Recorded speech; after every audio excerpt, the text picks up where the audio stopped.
Budocast no YouTube e sigam no Instagram também, @Budocast. Vamos falar então da história do Conde Koma, né, do Maeda, a origem dele no Japão, como que ele começou na arte marcial, se de fato ele foi... A gente vai destrinchar e vai colocar alguns pontos nos is, né, mitos e verdades, enfim.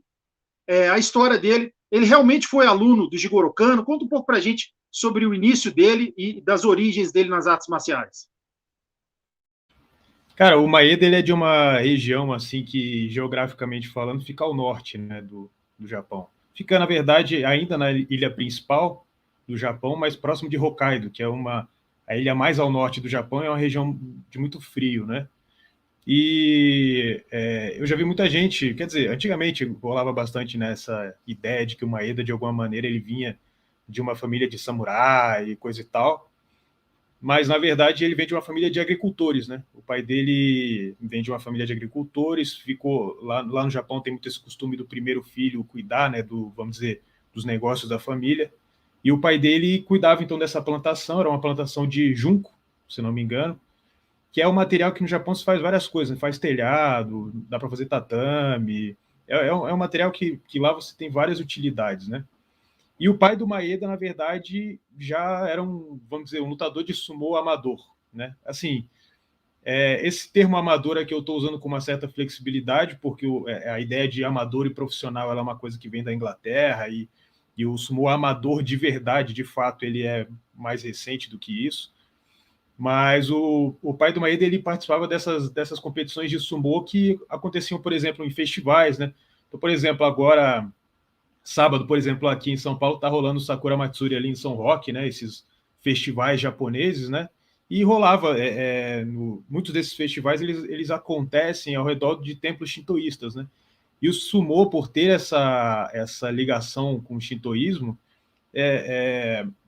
rolava muito desses eventos nesses festivais, nos templos, né? Então, de certa maneira, era quase como se fosse um evento amador de sumô. Então, o Maeda, quando ele nasceu e começou a assistir o pai dele lutando, o lance dele era ser um lutador de sumô. Essa é a primeira coisa que ele aprendeu, tá?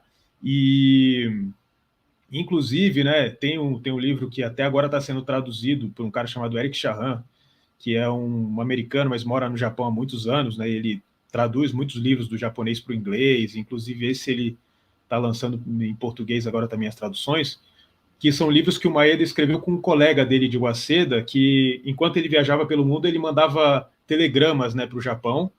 Então esses livros para mim, são sensacionais, né? Que eram livros que antigamente chamavam travel logs, que eram livros que os caras, quando viajavam, né, as pessoas não tinham tanta oportunidade de viajar naquela época, né? Viagens a navio, muito longas e tal, tinha que ter uma grana.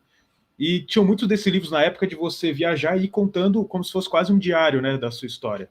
E o Maeda, ele tem pelo menos 2 livros, assim, entre aspas, em tempo real, né, que foram lançados em 1912, com um colega dele de Waseda, então ele mandava esses telegramas para o Japão, contando o que ele estava fazendo, né, e o amigo dele, que era um escritor, se tornou um escritor, né, conhecido no Japão, transformou isso em livro.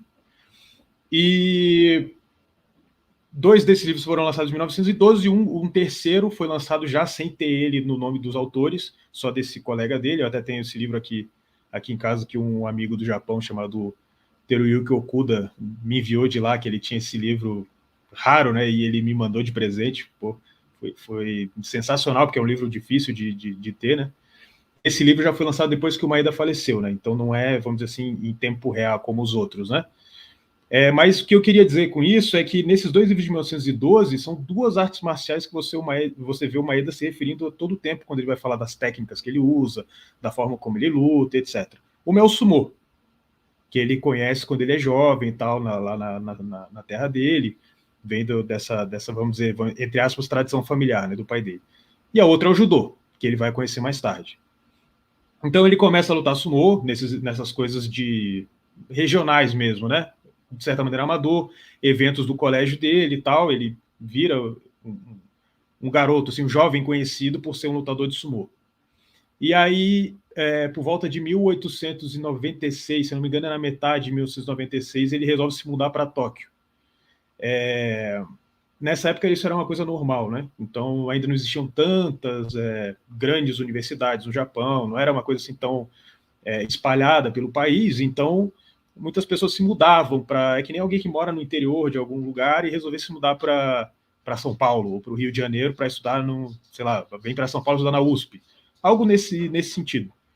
Mas ele ainda estava no ensino médio, né? E aí ele vem inicialmente, e essa é uma parte que ela é meio complicada, e só para quem é muito detalhista com isso, e chato, que vai pegar isso, né? Porque por muito tempo se falou que o Maeda foi para Tóquio para estudar na Universidade de Waseda. A Universidade de Waseda não existia na época. Existia o que se tornou a Universidade de Waseda, que chamava Tokyo Seimon Gakko, a escola de especialização, vamos dizer assim, escola técnica de Tóquio. Era uma instituição lá. Essa escola técnica, ela tinha uma escola de ensino médio que chamava Waseda Chugako. Na verdade, é Escola do Ensino Médio Waseda, tá? E ele foi para estudar nessa escola de ensino médio. Essas escolas de ensino médio, nessa época, elas eram, de certa maneira, preparatórias para você ir para uma universidade, para você ir para uma escola técnica. Quando ele chega nessa escola de Waseda, em Tóquio, aí tem até alguns debates onde é que ele morava, né? Muito possivelmente ele morava no dormitório, né, da escola. Quando ele se muda para essa escola, ele chega lá, não existe ainda efetivamente um grupo oficial de judô. Existe um grupo de alunos que está treinando judô, né? Então isso até recentemente isso foi até trazido, né? Como se ele tivesse aprendido judô efetivamente com essas pessoas. Mas pouco tempo depois que ele se muda para essa escola, então ele vai para essa escola em 1896, metade de 1896. No início de 1897, os alunos pedem que a escola de Waseda e a escola técnica de Tóquio criem, de fato, um dojo e contratem um professor oficialmente, né? E aí, por esse pedido dos alunos, existiam vários outros esportes que eram praticados lá, né? Eles resolvem fundar, então, um dojo, que era um dojo de artes marciais. Eles não contratam só um professor de judô, eles contratam um professor de kendo e um professor de aido também. Para o professor de judô, eles contratam um cara chamado Sakujiro Yokoyama. O Yokoyama, ele era um dos caras que ficou conhecido como Kodokan Shitenno. Shitenno são os 4 guardiões, os 4 imperadores da Kodokan, que foram 4 alunos do Jigoro Kano que eles se tornaram, vamos dizer assim, peças fundamentais para o crescimento da Kodokan. Então, em momentos, por exemplo, de desafio com outras escolas, eles estavam lá. Eles tornaram-se administradores da Kodokan, professores da Kodokan. Eles, digamos assim, ele preparou uma geração que veio logo depois deles, né? E, na época, o Yokoyama, ele administrava a Kodokan, né? Antes do Yokoyama, o Jigoro Kano tinha deixado um cara chamado Shiro Saigo, que também era do Shitenno, administrando a Kodokan. E o Jigoro Kano, ele foi viajar para a Europa. Ele era professor numa escola chamada Gakushuin, que era uma escola de nobres, e teve essa, como se fosse um intercâmbio, né? Para enviar algumas pessoas para a Europa e tal, para conhecer o sistema educacional. E o Jigoro Kano vai para lá e ele deixa esse aluno dele chamado Shiro Saigo na administração. E ele deixa uma grana com o Shiro Saigo para ele administrar a Kodokan. Só que o Saigo, ele usa esse dinheiro para várias outras coisas assim e meio que vai embora, assim, né? E então o Yokoyama acaba assumindo a Kodokan. Naquela época, para você entrar na Kodokan não bastava. Isso até hoje é bem comum no Japão, né?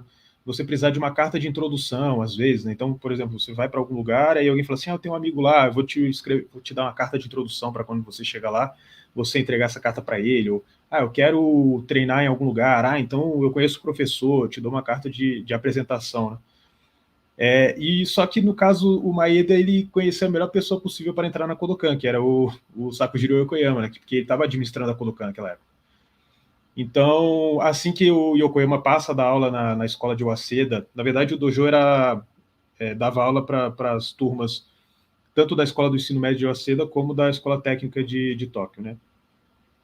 Então ele começa a frequentar esse dojo de fato com um professor, que era o Yokoyama.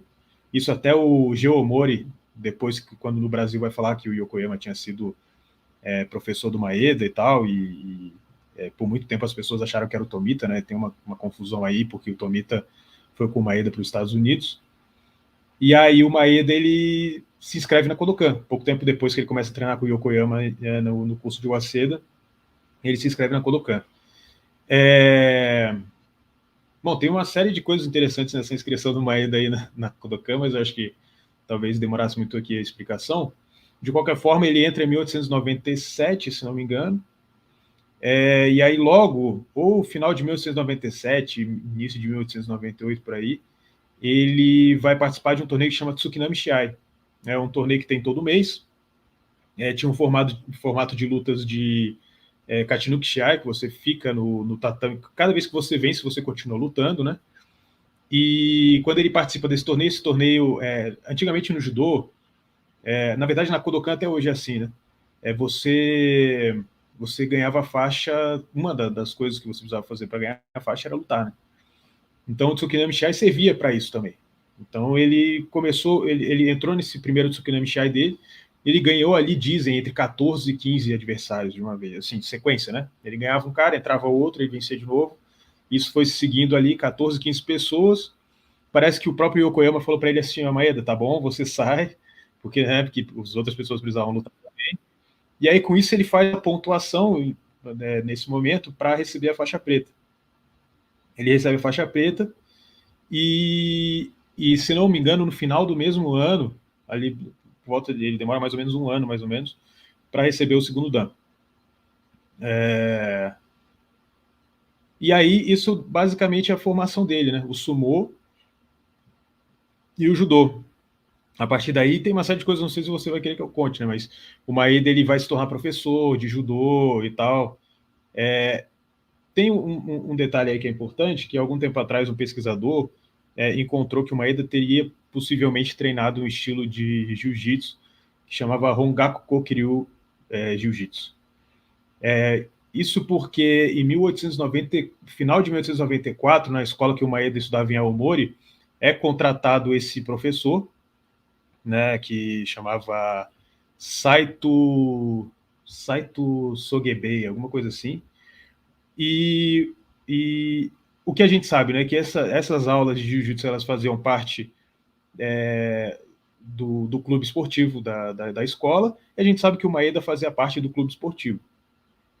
Né? Agora, ainda não é muito claro, eu acho, se ele fazia parte das aulas ou não. Isso aí pode ser que tenha alguém que tenha descoberto isso ou não. De qualquer maneira, não é algo que depois o Maeda vai citar, assim, não é algo que ele vai citar como uma coisa relevante na vida dele. Nesses livros, por exemplo, que eu falei ali, de 1912, ele não vai falar extensivamente sobre isso nem nada, ele fala judô e sumô e é isso. E também é muito pouco tempo, né? É pouco tempo, eram poucas aulas na semana, era uma coisa misturada com kenjutsu, enfim. Não é uma coisa que, ao que tudo indica, né? Afetou muito assim a vida dele. O fato é que o Maeda ele se tornou um cara dentro da Kodokan, um cara muito importante, né? Ele fez esse Tsukinami Shiai, depois ele lutou todas as competições importantes assim da Kodokan na época, né? Então o Tsukinami Shiai, ele lutou o Kohaku Shiai, que era a luta por equipes, né, vermelho e branco, né? Então tem ali registros da equipe dele vencendo, e ele foi o último lutador, né? Então como é que funcionava? Eram duas equipes, quando você ganhava, mesma coisa, vinha a outra pessoa da equipe adversária, né? Geralmente se deixavam os lutadores mais fortes para o final. E aí, por exemplo, nesse registro, o Maeda ele é entre os últimos, né? Ele é o último ou o penúltimo a lutar, só que, se eu não me engano, ele é o penúltimo, mas não chega ao último, porque ele vence os caras que sobraram da equipe adversária, né? Então, ele passou por todas essas fases da Kodokan, se tornou um cara muito importante ali dentro, tanto é que ele nem chega, até onde eu consegui evidência, vamos dizer assim, ele nem chega a se formar lá naquela escola. Ele chega a entrar na escola técnica depois do ensino médio, mas ele nem chega a se formar porque ele vira efetivamente professor de judô. Ele vai virar professor de judô em várias escolas, né? O Gakushuin, na Daiichi Kotogako, que era a primeira escola do ensino médio, que era uma escola preparatória para você, era uma escola de Tóquio, uma das mais importantes para você ir para, por exemplo, a Universidade de Tóquio. Ele dava aula na Koto Shangako, que era uma escola de... Ali ele era assistente, na verdade, né? Mas de qualquer maneira ele dava aula também, que era uma escola de formação de professores do ensino médio, e depois era uma das instituições mais tarde em que a pessoa podia estudar para se tornar professor de judô, fazer um curso de especialização para virar professor de judô, em um dos poucos lugares no Japão. Ele também, depois ele virou também o professor de judô lá do clube de Waseda, que é onde ele foi para estudar, né? Depois ele virou professor, né? E é isso, a gente tem até foto, tem registro, tudo isso lá no Japão, ele fazendo parte de tudo isso. O que ele ensinava, então? Ele ensinava judô, entendeu? Ele era um professor de judô, ele ensinava judô, ele conheceu o método, ele era um cara escolhido pela Kodokan para dar essas aulas, entendeu? Tem um registro, por exemplo, de um evento entre escolas que é patrocinado, vamos chamar assim, pela Daiichi Kodogako, antes dele se tornar um professor. Na época o professor era o Nagaoka lá, e o Maeda ele ainda não tinha chegado na graduação para ser professor ali na época, se não me engano era terceiro dan. Eu não sei se isso era uma regra, mas assim que ele recebe o terceiro dan, ele vira professor. Antes disso, ele ainda é só ali um membro da Kodokan. Só que é um membro importante. Nesse evento, por exemplo, ele é colocado para lutar contra 5 adversários, cara, sozinho. Um dos adversários era o Tokugoro Ito, que depois se tornou famoso aí, lutou contra o Ad Santel, foi para Los Angeles e tal, né? E, inclusive encontrou com ele Cuba e tudo mais, né? Na verdade, todos esses caras aí, eles já se conheciam do Japão, né? Eu acho que a descoberta mais interessante é essa, né?